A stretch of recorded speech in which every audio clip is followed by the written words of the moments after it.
Okay, so welcome, Jeffrey. Well, thank you very much for having me here. It's, you want me to use this? Okay.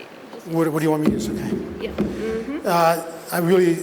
This is my first time at the Liberty International World Conference, and it's a great honor to be able to speak here. I'm actually going to follow up in more detail on one term that Iman Fatima talked about, I think it was yesterday. It's hard to know when it is already. Yesterday, she mentioned, you might have heard a number of times, and she brought up the term harm reduction. And I'm going to go into that a little bit further. So first of all, some people in the audience who might not really be too familiar with the term harm reduction. Others are. So to the medical profession, harm reduction is a very common concept because at least in most affluent, developed societies, a lot of what medical doctors treat or deal with is basically harm reduction. So for example, when we have people who, because of their lifestyle choices, let's say have developed problems like diabetes or high blood pressure or some disorders like that that could be treated without medication, but because these people who have these problems, either because they don't want to or they have difficulty doing so, they can't, let's say, get their weight down in order to control their blood pressure with diet. We doctors will prescribe a medication like a blood pressure medication or a cholesterol medication in order to accommodate the fact that they're going to continue to engage in certain behavior, and we're going to try to reduce the harm of that behavior. So the concept of harm reduction is a very familiar concept to healthcare practitioners. But when we talk about harm reduction in this particular context, we're talking about it as a specific strategy in approaching the use of generally illegal drugs. And there's a movement among people in the policy world who are addressing problems that arise from using drugs in the illicit world, in the underground market. That's called the harm reduction movement. And I was inspired to discuss this because I hosted a conference at the Cato Institute in March, devoted all day to discussing different strategies of harm reduction. And we had researchers from across North America, and a reporter for National Public Radio actually said, gee, that seems sort of odd that libertarians would get behind harm reduction. I would have thought that you wouldn't, because number one, libertarians don't want to end the war on drugs altogether, and it doesn't go that far. And number two, many harm reduction advocates advocate the government basically funding these harm reduction measures. Well, that got me to thinking about it, and I actually wrote a piece about it that you could access on my blog site at the Cato Institute. But that's why I decided to give this talk to an audience of libertarians, because I thought maybe we need to discuss why libertarians should get behind harm reductions. Let me make sure I'm going the right way here, yeah. So, first of all, for a little bit of background, the so-called, and I have this in quotes, opioid crisis is, I'm sure even in other parts of the world, you've heard about it because it's always on the news, particularly in the United States. They talk about what's called the opioid crisis. In fact, the reason I say so-called is because that kind of gives the impression that this is something new that arose just from the use of prescription pain relievers. In fact, evidence shows clearly that what was originally an overdose problem related to prescription pain relievers was just the most recent expression or manifestation of the harms that come about from drug prohibition in general.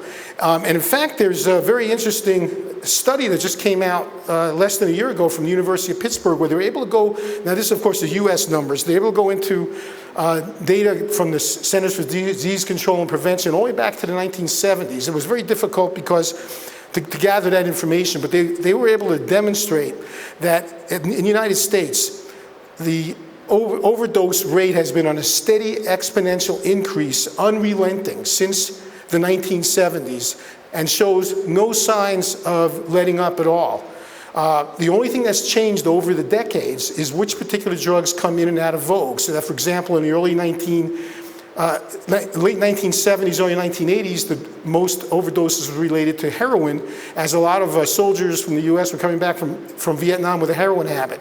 Then it became cocaine. Then it became hydrocodone, a type of prescription pain reliever. Then oxycodone. Now we're actually on to fentanyl.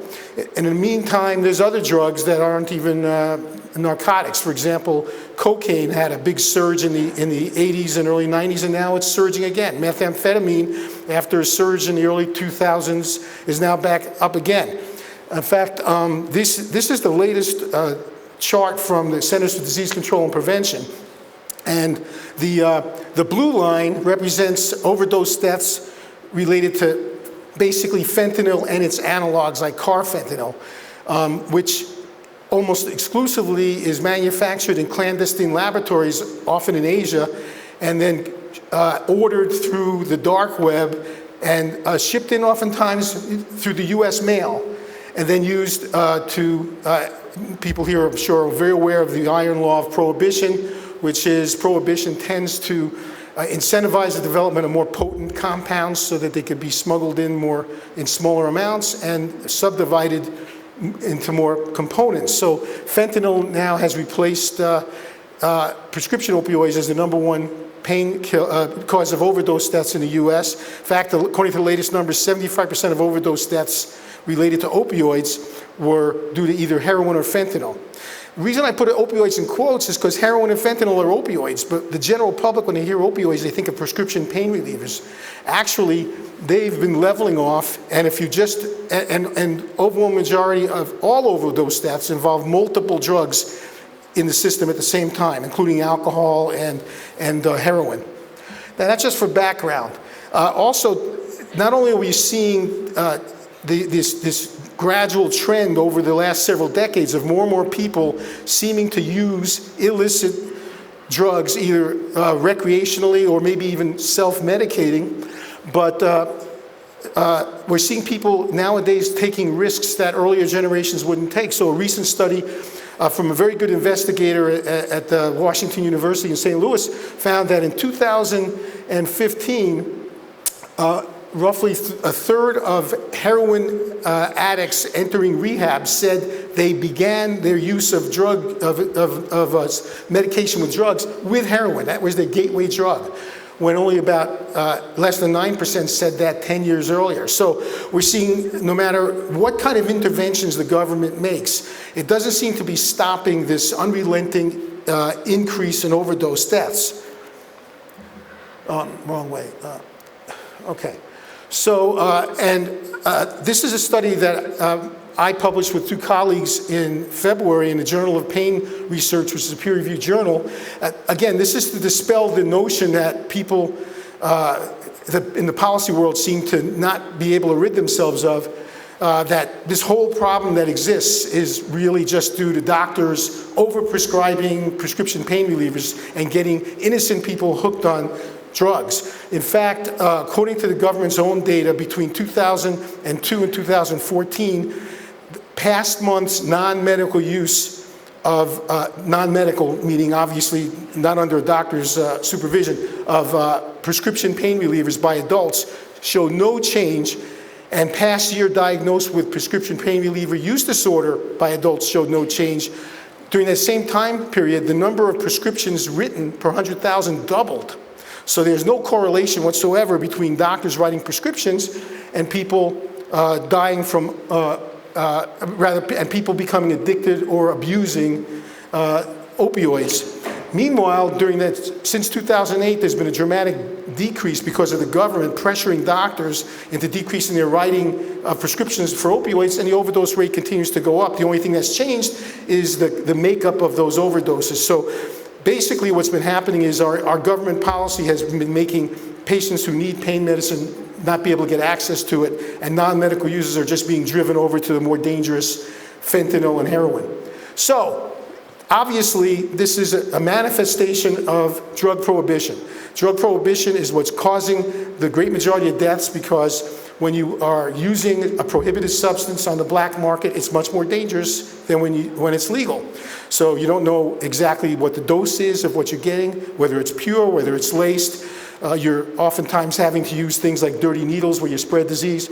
The great majority of the harms that exist from the non-medical use of drugs, from the illegal drug use, actually are a result of the illegality of them themselves. Ideally, if we ended drug prohibition, we'd see a lot of these harmful effects go away. That doesn't mean some of these drugs aren't dangerous, but when they're legal, of course, we could use them with more information, and we could use them in a much more rational way. Unfortunately, right now it's politically very unrealistic, especially in the United States, but in most countries, to expect that we're going to end drug prohibition anytime soon, which is why a movement has developed throughout the world. It's much greater and more developed in countries like Europe, Australia, Canada. It's underdeveloped in the United States, called harm reduction. And what basically harm reduction seeks to do is say, if I can't get you to repeal prohibition, at least let's change the focus from putting people in cages because they're using drugs that the government doesn't approve of, to reducing as much as we can the harmful effects of forcing those people to use them in the underground. And that's called harm reduction. Critics of harm reduction say, you're just surrendering in the war on drugs. Harm reduction advocates say, we're being realistic. We're not advocating drug use or opposing drug use. We're just realizing that people are going to be using drugs, and we're trying to, if our goal is that we don't want to see people die or see the spread of disease, then we're just taking steps to try to minimize the risks of that. So what are common harm reduction strategies? The most common established ones are, for example, needle exchange programs. There are two main types. One is where people come and turn in their syringes and needles that they're using to inject their drugs, and they're given a clean one. These have been around since the 1970s, and it's legal in the United States. And needle exchange programs have been proven very definitively to dramatically reduce the spread of HIV and hepatitis. Interestingly, in the United States, the Surgeon General, the current Surgeon General, has been going around the country urging states to allow needle exchange programs. The CDC, the World Health Organization, and the American Medical Association all support needle exchange programs. Another version of that is what's also called safe or supervised injection facilities. Also some people refer to as overdose prevention sites. And just intuitively, it would make sense that if giving somebody a clean needle and syringe is going to help, it helps as much as kind of as far as it can go, because you give that clean needle and syringe to someone, and then they go in some alleyway somewhere and inject and overdose and die, or they inject a few times and then they either share or sell that needle and syringe to someone else. So it does help a lot, but it only helps so much. So the idea developed in the 1980s again of having safe injection facilities. They exist in 120 major cities across the world. There are several of them in Canada, Australia. They just don't exist in the US because they're federally illegal. So in a safe injection facility, what basically happens, you come into this facility, you're given a clean needle and syringe. You had to bring your own, of course, because it's illegal. And there's somebody standing by with the antidote for the overdose. It's called naloxone, in case you overdose. And then when you're done injecting, you give the needle syringe back, so you can't go share it. But you're told, listen, you can come back in here as often a day as you need to for your habit. We'll give you a clean one every time. And there's somebody standing right by there to save your life if you overdose. So just intuitively, that would even be more effective in reducing the harms from underground injectable drug use than needle exchange.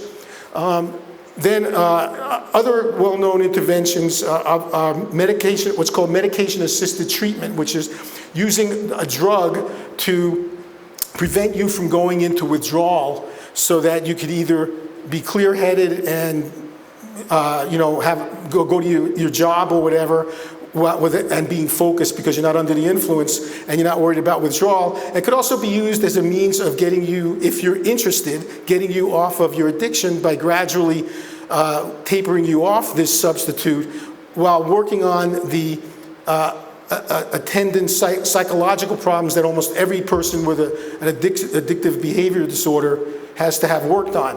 The most common one known for this is methadone. It's been around since the 1960s, but there are other drugs that are also useful as medication-assisted treatment, such as buprenorphine, also called Suboxone, and even Dilaudid or hydromorphone or heroin itself is used in a form of like moderation management. It was originally developed in Switzerland. It's in about half dozen countries, including 2 sites in Canada. It's also in Germany and the Netherlands and France. So medication-assisted treatment is the general term for this, and that's a form of harm reduction. And then naloxone, which is a drug that is used by first responders all the time. It comes in the form of a nasal spray or an auto-inject like an epinephrine pen that reverses the overdose from an opioid by binding with the receptors in the brain that the opioid binds with to stop you from breathing. That's available over the counter, off the shelf in Australia and in Italy. But in the United States, it's a prescription-only drug. Efforts are being made to kind of make it more available, but a whole lot of people aren't going to get it if you got to get it, you got to actually go ask for a prescription.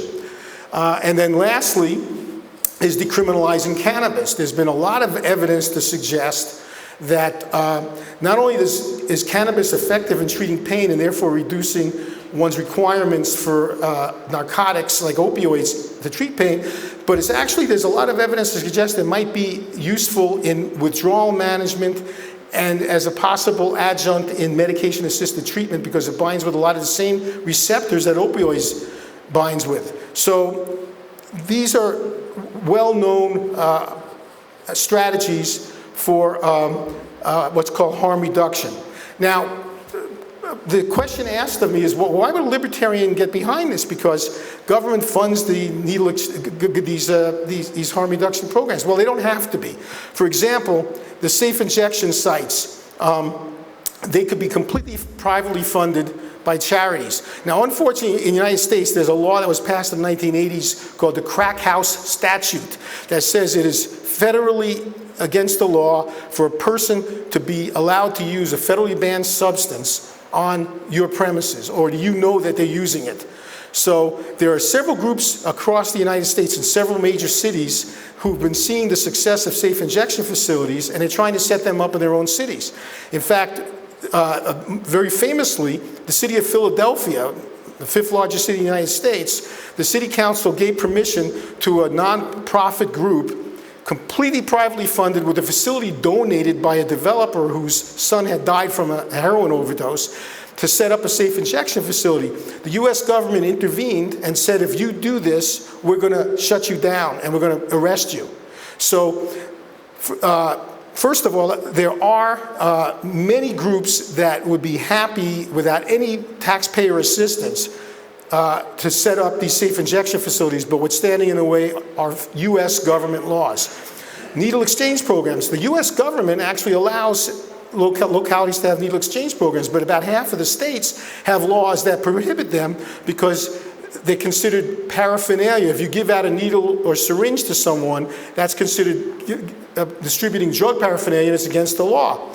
So in my own state of Arizona, where I live, there are 7 completely privately funded organizations that go and hand out clean needles and syringes to IV drug users. Now, the police actually support this because they don't themselves like the idea of getting accidentally stuck with a contaminated needle when they rescue somebody who they called for to rescue for an overdose.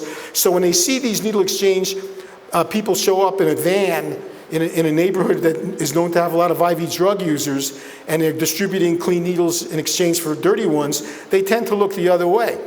But these privately funded organizations would like to be able to have fundraisers, for example, and like to be able to advertise to drug users where they're located, maybe even have a permanent place rather than have to drive in different locations with their van. But they're prohibited by state anti-paraphernalia laws. So here's another example of something that really doesn't require taxpayer funding. It requires getting the government obstacles out of the way. Another obstacle is, and another recent development in the harm reduction area is the fentanyl test strips. Evidence shows that the great majority of people who overdosed from fentanyl actually didn't want to take fentanyl. Fentanyl was a contaminant of the heroin that they purchased because, like I mentioned earlier, in the iron law of Prohibition, so heroin smugglers are inserting fentanyl into the heroin, which allows them to smuggle in smaller sized amounts of heroin, increases their potency. Also, a lot of fentanyl is coming in the powdered form, and then drug dealers have pill presses, and they're actually pressing them into counterfeit oxycodone or hydrocodone pills and selling them as that. In fact, the famous musical artist Prince, who died of overdose a couple of years ago, just recently, about a year ago, the coroner reported that he had never once gone to a doctor. He liked to get high on hydrocodone, or Vicodin is a brand name. And his dealer bought him some hydrocodone, except unbeknownst to both of them, it was counterfeit hydrocodone and it was fentanyl. And that's why he overdosed. So there are test strips that you could actually test your product, just like a urine test strip, to see if there's any fentanyl in it. And if there is, you either not use it or use a much smaller amount. They're manufactured by a company in Canada. They're not allowed, according to the US government, they can't sell directly into the United States because it's paraphernalia. But there's nothing that prohibits an American from ordering or driving to Canada and driving back in with boxes of fentanyl test strips. So a lot of these safe needle exchange programs where they're exchanging dirty needles for clean needles, they're actually handing out fentanyl test strips as well to the users so they can test their drug to make sure it doesn't have fentanyl in it or to make adjustments. But in certain states, like my state of Arizona, it's a felony to be caught giving out a fentanyl test strip to someone because that's paraphernalia and you can go to prison. So, what kind of reforms should basically, getting back to the harm reduction thing, why should a libertarian support harm reduction? Well, a lot of harm reduction doesn't necessarily have to involve any taxpayer funding, and for the most part, it involves getting the government out of the way. We need to federally repeal the crack house statute that doesn't allow cities that are wanting to set up privately funded safe injection facilities to set them up. We need to have states repeal the anti-paraphernalia laws so we can, so needle exchange programs can function properly and hand out things like fentanyl test strips. We need to legalize cannabis so that its role as a potential harm reduction drug can be tested, researched, and possibly taken advantage of. And then we need to also amend the laws that make naloxone a prescription drug so people can just buy it off the shelf like they buy a box of Band-Aids off the shelf in a drugstore. I'm sure this audience knows that there's a lot of research suggesting when a drug goes from prescription only to over-the-counter, the price comes down dramatically. So in addition to the advantage of making it easier for people to discreetly purchase naloxone for themselves or for their loved ones who they know may be using drugs, it also will drive the price down.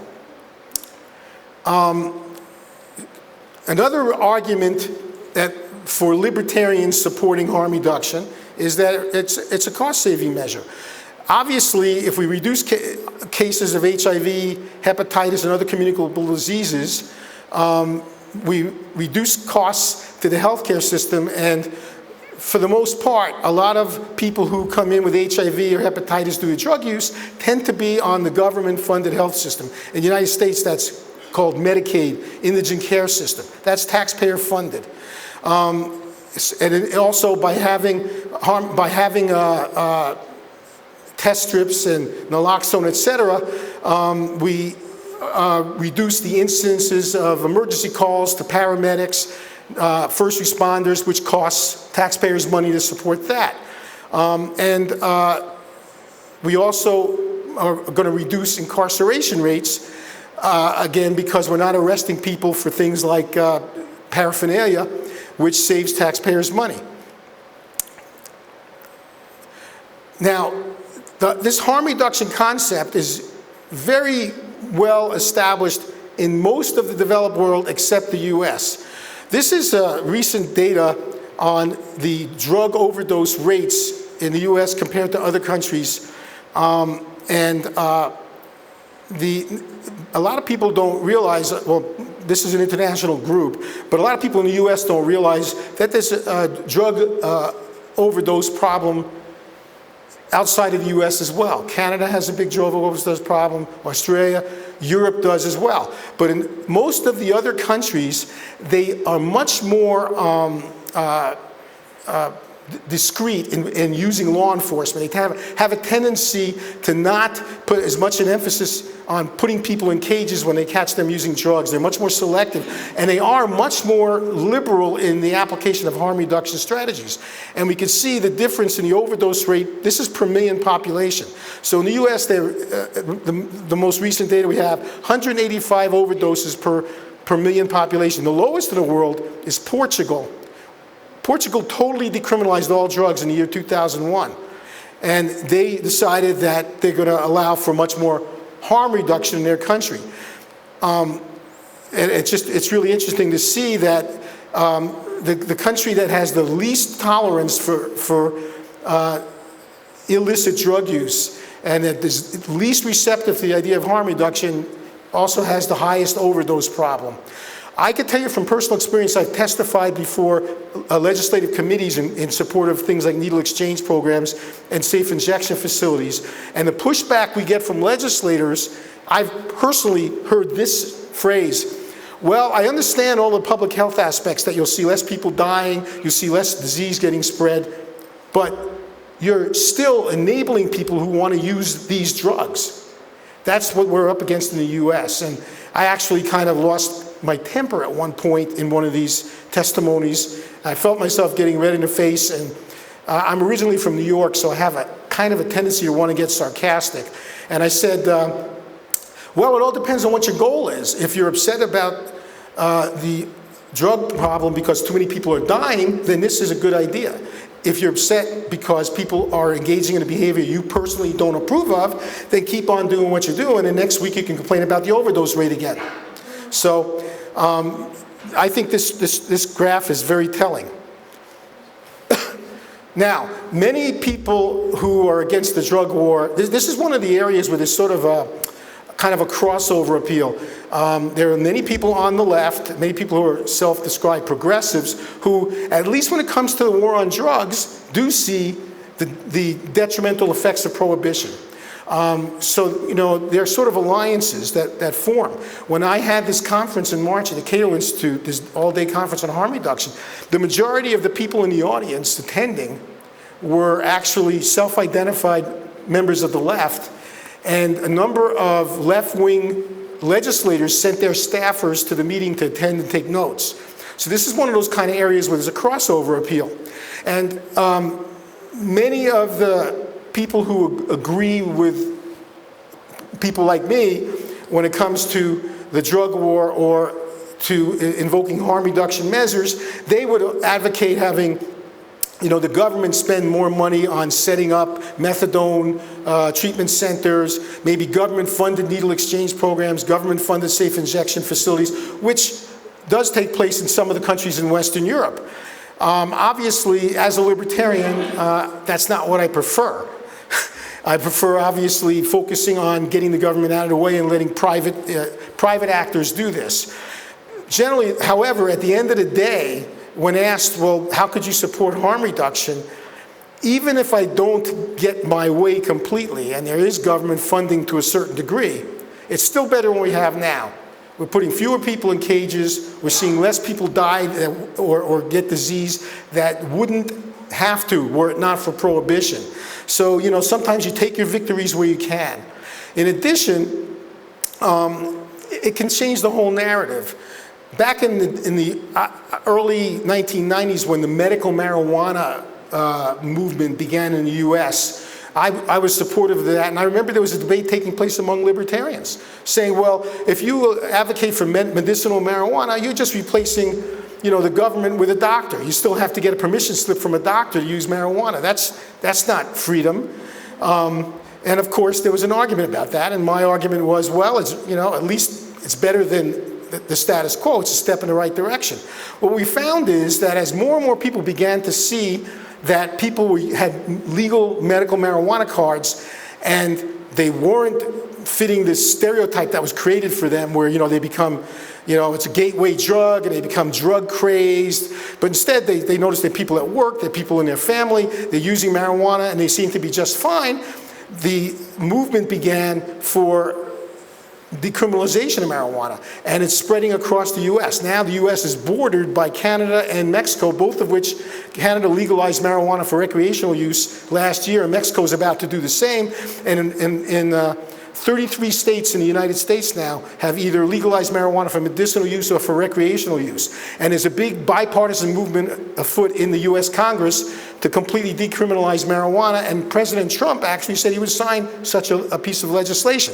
So by the same way, moving to harm reduction, if more and more people see that people are, engaging in safe injection facilities, clean needle exchanges, they're not having to spend their days on the street trying to find connections for their drugs, and it can have the same kind of effect where it destigmatizes these people and makes people more acceptable to the fact of, well, why don't we just decriminalize it or legalize it? Now, obviously, legalization is better than decriminalization, because when something is decriminalized, it's still technically illegal, and so you still can't be certain as to what you're buying, whether it's pure. You have no recourse if it turns out it was something other than you wanted.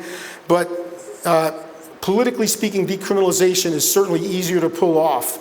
And that's why they were able to do it in Portugal, and they're looking at it in several other countries, because you're basically saying, technically, I'm not endorsing this evil activity. I'm just not going to do anything to punish people. So politically, it's easier to do decriminalization, but ideally, we should do legalization.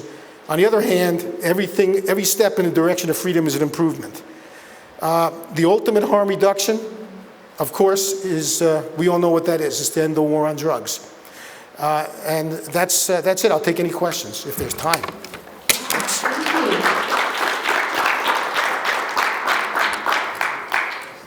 Any questions? Yeah.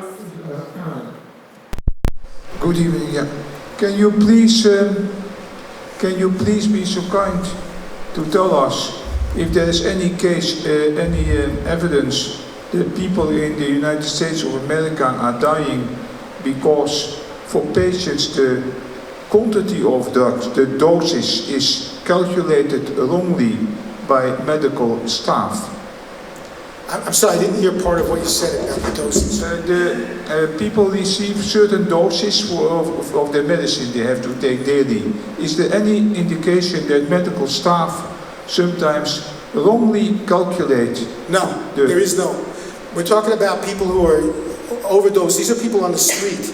These are people in the hospital. So sure, in the hospital there'll be sometimes medication errors where a nurse will administer the wrong dose of, let's say, morphine to a patient. But this isn't what we're talking about with the overdose. The overdose deaths these are people that are on the street who die, who first responders are called for.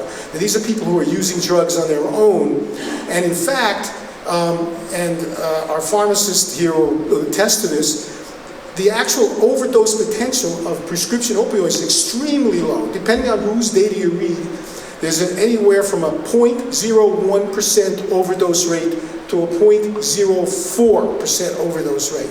In fact, a recent study out of the University of North Carolina, a prospective study where they followed every patient in the state of North Carolina prescribed opioids during the entire year 2015. There were 2.2 million patients. The overdose rate was 0.022%. And out of those, 61% were found to have alcohol or tranquilizers in their system as well. So again, this narrative that this is a dangerous drug. Actually, it used the way it's designed, it's not a dangerous drug. Now, everything is dangerous, including ibuprofen, Tylenol, even water, if it's not used the right way. You could actually die of a water overdose. So there is such a thing. So this is not to say that everything's 100% safe, but the blame has been placed on the drug when the real cause of the overdose problem is the drug war. Any other questions? Yes, please. This is a little bit of a tangent question just with regard to legislation and the government's involvement with regard to drugs, but like obviously bodies like the FDA, they aren't constitutional. So in your ideal, like realistic short-term ideal world, what is your position on them, and what would such bodies involve, and what would they be doing as well? My position on what? I couldn't hear well. Sorry, the FDA, like bodies like the FDA, in terms of what would they be doing, and how would they, what would their focus be on?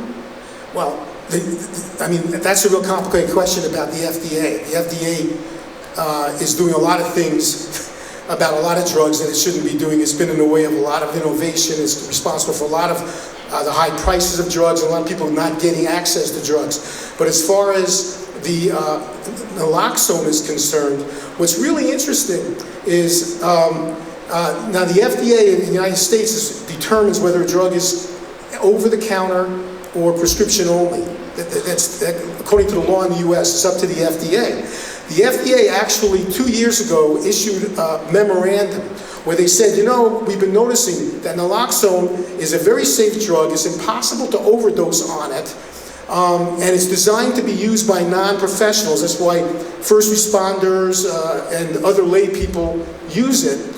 And we think it is ready to be reclassified as over-the-counter, and we invite the manufacturers to petition us to reconsider to make over-the-counter. And they have, surprise, surprise, the manufacturers don't want to see their drug become over-the-counter, but rather prescription only, so they can overcharge the third parties, you know, and get more money for the drug. Now, I've written about this. If you go to my bio page at the Cato Institute, cato.org, you'll see a couple of articles I've written about this. According to the FDA's own requirements, in order for a drug to be moved from prescription only to over-the-counter, it requires either a petition to consider that by the manufacturer, or any interested person, that's the word, or the commissioner himself could just order it over the counter.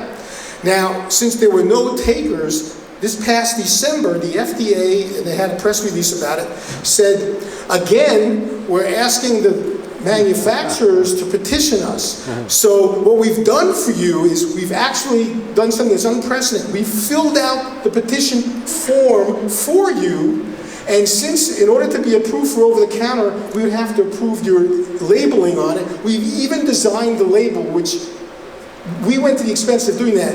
We usually make you do that. All you have to do, here's the pen, just sign here, and they're still not taking it. And it's really frustrating because if they're so convinced, then just order it. They don't have to do this. There are a lot of theories as to why they haven't just ordered it over the counter.